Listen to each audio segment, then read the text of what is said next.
Hi guys! Welcome sa aking vlog. Ngayon naman, isi-share ko naman sa inyo ang bagong update ngayong year 2024 kung paano kayo makapagpa-appointment online para sa pagkuha nyo ng DFA passport. Ngayon, bago yan, kung kayo ay bago sa aking vlog, please consider to subscribe para updated kayo lagi sa mga videos ko. Ngayon guys, dito sa may Google search, click nyo lang yan. Dito sa may search, i-click nyo lang yan. Dito, i-search nyo lang yung DFA appointment online.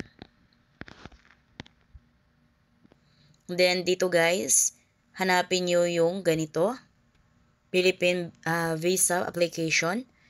Ito yung passport.gov.appointment. Click natin yan. Then, ganito ang lalabas. Hintayin nyo lang. Then, dito sa reminder, so applicants are advised to use only. Email na pwede yung gamitin lamang is yung Google or Yahoo email. Ito. So, ngayon, scroll nyo na pababa. Dito sa my box, click nyo lang yan.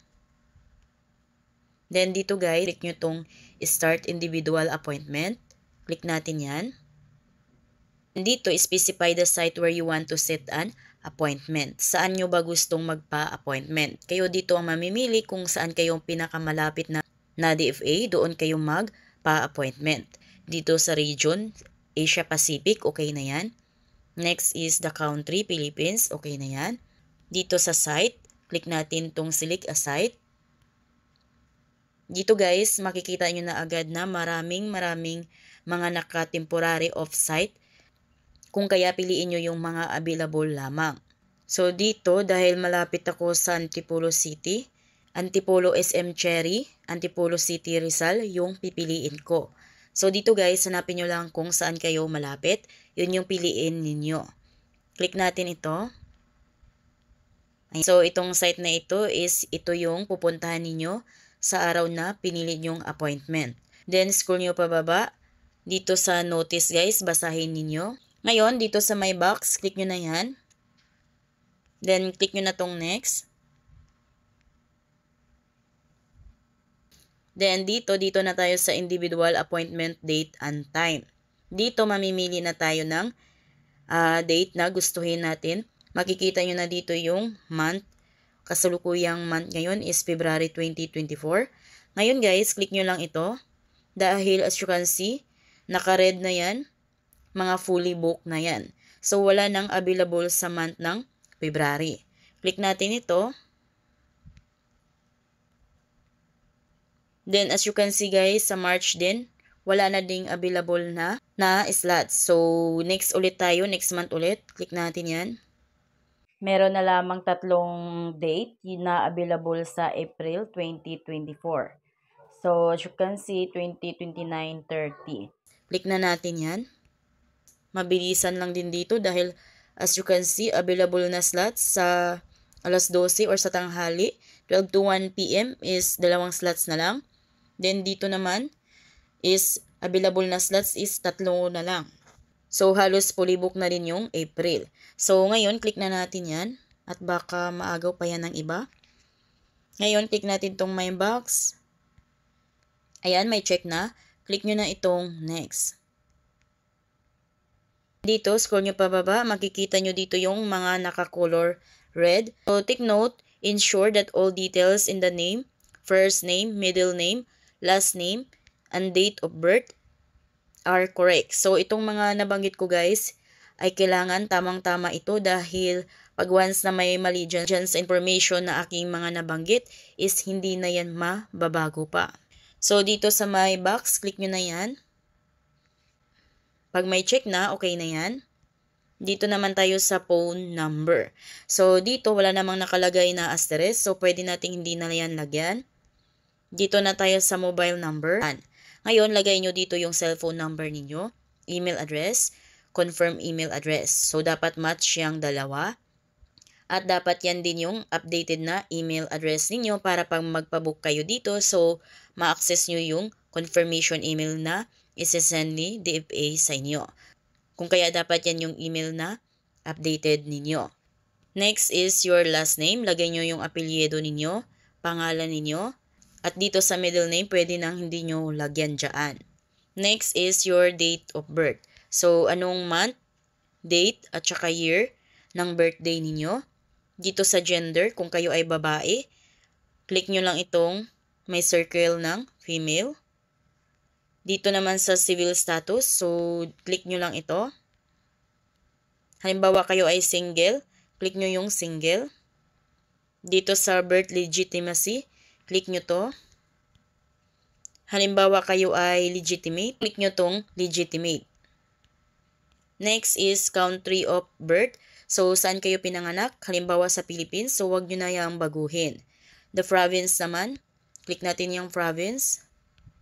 So, saan kayo pinanganak? Halimbawa, pinanganak kayo sa Misamis Oriental, click nyo yung Misamis Oriental. Ayan. Next is the city or municipality. Click nyo to. Then, halimbawa sa Hinguog City kayo pinanganak, click nyo yan. And guys, after nyo ma-fill out dito, double check, triple check nyo yung mga information dito na nilagay ninyo kung tama ba. So, huwag kayong magkakamali dito guys. Double check, triple check nyo yung mga information nyo dito. So, pag na-triple check nyo na tama naman lahat, click nyo na itong next.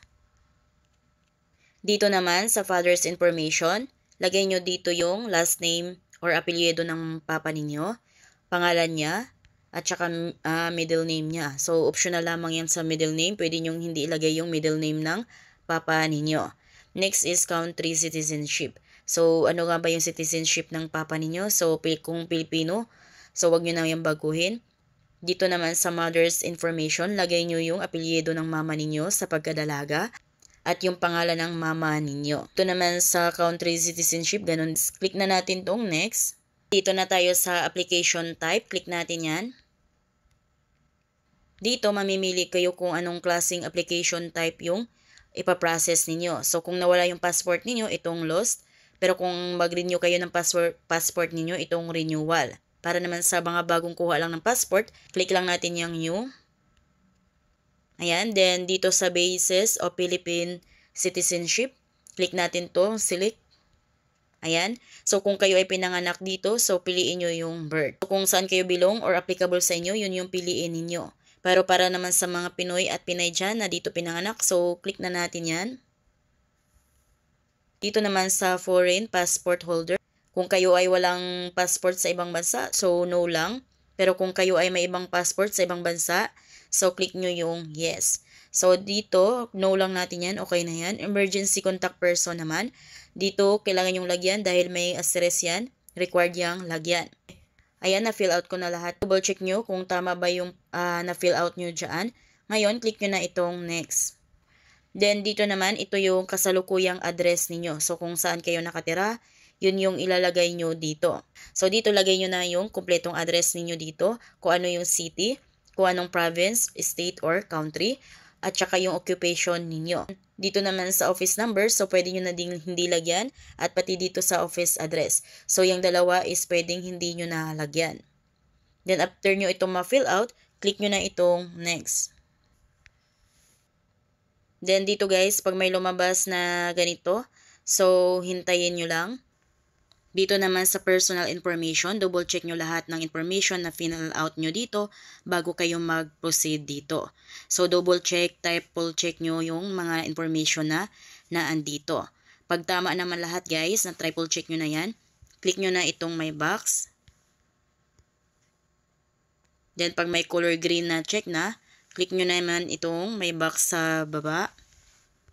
Then pag may check na, click nyo na itong confirm sa baba. Then, dito mamimili kayo kung regular processing ba or special processing. Piliin natin yung regular processing. Ayan, yan na yung pinili natin. So, ito ay 950 pesos, 12 working days.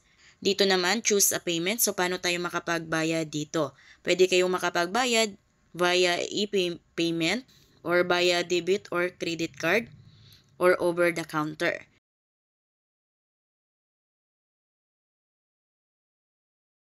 So, ngayon, piliin na lang natin yung pick up. So, pipick upin nyo yung passport niyo sa address na naandito. So, kung gusto nyo i-deliver sa inyo, so piliin nyo lang itong courier. So, ngayon, dito, scroll nyo sa pinakababa. Makikita nyo yung Pay Now. Click nyo yung Pay Now. Then, dito sa payment confirmation, so basahin nyo dito yung mga details na kailangan nyong malaman. So, after nyan, kung nabasa nyo na yung mga details dyan, scroll nyo lang sa pinakababa. Makikita nyo dito yung My Box. Click nyo yan. Then, dito, click nyo itong Proceed to Payment. Ayan, after natin magpa-appointment, automatic makatanggap tayo ng ganito, email na galing kay DFA. Click natin yan. Ayan, ito yung email ni DFA na may reference number. So, kaya I suggest na piliin ninyo is over the counter para kahit anytime at kahit saan kayo magbayad, kahit saang payment center kayo magbayad is pwede dahil may reference number na kayo. Pwede kayo makapagbayad through GCash, Paymaya, at kahit saang payment center. So, itong email na ito is hindi ito yung email na ipaprint ninyo or yung booking confirmation. So, itong email na ito is para lamang makapagbayad kayo dahil ito ay may reference number. So, kailangan nyo itong bayaran sa loob lamang ng 24 hours dahil pag hindi nyo ito mabayaran, automatic canceled na yung pagpa-appointment ninyo online.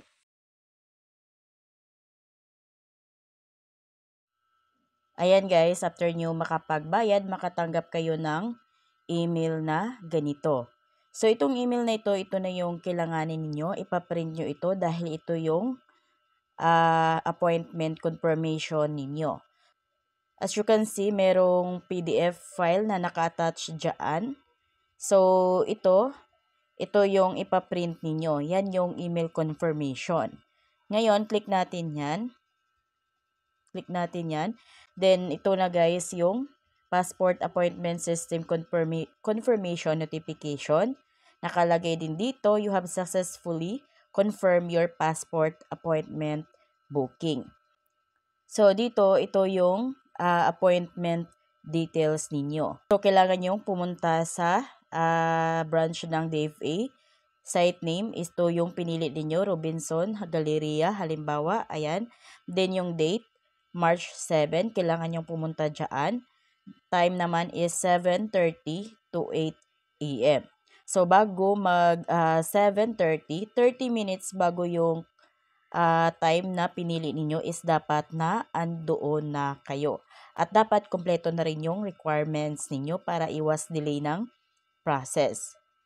Then, nakalagay din dito, next steps, kailangan nyo i-print yung attached application form to this email confirmation. Pangalawa naman is, bring the printed application form, email confirmation, at saka yung mga requirements. Then guys, take note dito na applicants are expected to observe proper attire. So, nakaayos kayo ng damit. Hindi pwede yung naka-spaghetti. Dapat naka-formal attire kayo. Then, dito, scroll nyo lang pababa. Makikita nyo yung naka-PDF na file. So, dito, ito yung kailangan yung i-download. Para ma-download nyo ito, click nyo lang itong may arrow sign pababa. Click nyo yan. Download sign yan. Tapos, click download. Naka-redownload ang nakalagay sa akin dahil naka-download na yan sa akin. Ayan, so ito na yun. Click natin yan. Then, open natin siya as PDF. Ayan, ito yung important reminders at passport application form. So, ito guys, ipaprint nyo ito. Ipaprint nyo ito dahil isa ito sa mga requirements na kailangan nyo i-submit pagpunta ninyo sa DFA. So, ganun lang guys kung paano kayo makapagpa-appointment ng passport ninyo online sa DFA. So, kung kayo bago sa aking vlog, please consider to subscribe para updated kayo lagi sa mga videos ko. Thank you for watching!